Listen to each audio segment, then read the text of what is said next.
பாகியலட்சுமி சீரியலில் அப்கமிங்கில் என்ன மாதிரியான ட்விஸ்ட் எல்லாம் நடக்க போகுது அப்படின்னு தான் இந்த வீடியோவில் பார்க்க போகிறோம். இப்போ கோபி வந்து ராதிகாவை பார்க்க அந்த வீட்டுக்கு போகிறாரு. ஸோ எத்தனையோ தடவை வந்து உங்களுக்காக நான் அந்த வீட்டுக்கு வந்திருக்கேன், இன்னுமே நான் அங்கே வரதா இல்லை கோபி அப்படின்னு சொல்கிறாங்க. அதே மாதிரி நீங்களும் இங்கே வர வேணாம் கோபி, தயவு செய்து இங்கே விட்டுருங்க அப்படின்னு சொல்லும்போது, என்ன நான் வர வேண்டாமா, அப்போ நான் தேவையில்லையா அவங்க 2 பேருக்கும் அப்படின்னு சொல்லிட்டு கோபி கேட்குறாரு.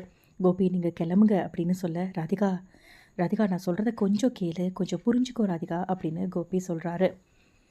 சரி போன்னு என்னை சொல்கிறியே, ஆனால் நான் கேட்குற கேள்விக்கு மட்டும் ஒரே ஒரு பதில் சொல்லு, அதை தான் நான் இப்போ எதிர்பார்க்குறேன் அப்படின்னு கோபி கேட்குறாரு.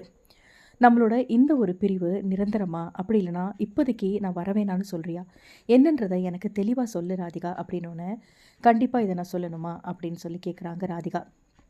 ஆமாம் சொல்லு, உனக்கே இதுக்கு பதில் தெரியும் அப்படின்னு ராதிகா சொல்கிறாங்க.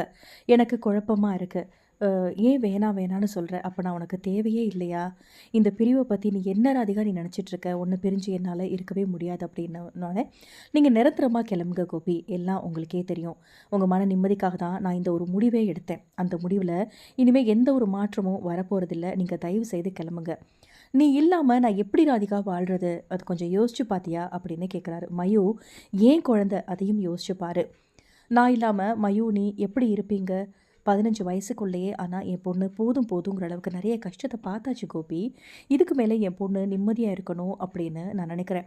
மயூ முன்னாடி உங்கள் ட்ராமாலாம் வச்சுக்காதீங்க, மயூ இனிமேல் நல்லா இருக்கணும் அப்படின்னு நினச்சிங்கன்னா தயவு செய்து இங்கேருந்து கிளம்புங்க அப்படின்னு கோபியை சொல்கிறாங்க ராதிகா. இப்படி பேசுகிறது தப்பு ராதிகா, கொஞ்சம் என்ன புரிஞ்சுக்க மாட்டியா அப்படின்னு கேட்குறாங்க. சரி நான் அப்பப்போ வந்து நான் உன்னையும் மயுவையும் கண்டிப்பாக நான் பார்த்துக்கிறேன் அப்படின்னு சொல்கிறாங்க. அது மட்டும் இல்லாமல் அதுக்கு ராதிகா சொல்கிறாங்க, அதெல்லாம் இல்லை, நீங்கள் அப்பப்போ கூட நீங்கள் வர வேணாம், மறுபடியும் நீங்கள் வர வேணாம், இந்த வீட்டை விட்டு நீங்கள் கிளம்புனா போதும், இனிமேல் வரவே வேண்டாம் அப்படின்னு சொல்ல கோபி அழுதுகிட்டே வீட்டுக்கு ஒரு பக்கம் போயிடுறாரு. இப்போ போய் ரொம்பவே வந்து யோசிச்சுட்டே அழுதுகிட்டே உட்காராரு. இனிமேல் என் வாழ்க்கையிலே வராதிங்க, போயிருங்கன்னு சொல்லிட்டாமா அவ அப்படின்னு சொல்லி அவங்க அம்மா கிட்ட புலம்புறாரு. அப்போது ஈஸ்வரி தனக்கு கிடைச்ச சான்ஸை பயன்படுத்திக்கிறாங்க.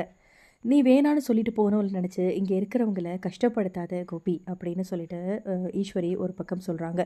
உன்னை தூக்கி எறிஞ்சிட்டு போனவ உனக்கு வேணாம்ப்பா, உனக்காக நாங்கள் இங்கே எல்லாரும் இருக்கோம், ராதிகான்னு ஒருத்தி உன் வாழ்க்கையில் வந்த விஷயத்த நீ மறந்துருப்பா அப்படின்னு சொல்லிட்டு ஒரு பக்கம் வந்து கோபிக்கு ஈஸ்வரி ஏற்றி விடுறாங்க. ஆல்ரெடி ஈஸ்வரி வந்து எப்போ கோபி ராதிகாவை மறப்பான் அப்படிங்கிற மாதிரி தானே வந்து பார்த்துட்டு இருந்தாங்க.